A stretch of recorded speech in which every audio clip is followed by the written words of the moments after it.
Welcome to your weekday cup of the word. We're in Revelation chapter 9, and we're going to look at the fifth and the sixth trumpet. These are also referred to as the trumpets of woe because they bring great woe, great sorrow. The fifth trumpet, it shows that Satan is released and allowed to release his powers from the bottomless pit. When it talks about the star falling from heaven, now being given the key to the bottomless pit and horrible things coming out of it, it's reminiscent of Luke chapter 10 when Jesus says, I saw Satan falling from heaven like lightning. The devil is given power to persecute and inflict damage, torment on this nation that has rejected Christ. After all, if you reject Jesus and you reject God, then you've embraced the devil. And what God is doing here is simply saying, if you want him, you got him. The only thing is, at this point in the fifth trumpet, we see that he is not allowed to destroy, but simply torment.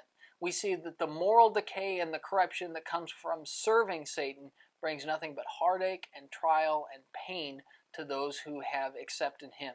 And then you see in the sixth trumpet that not only is moral decay and corruption and pain set in, but now we have angels released to inflict war and violence. We see that Rome no longer has that peace that it had enjoyed for so very long.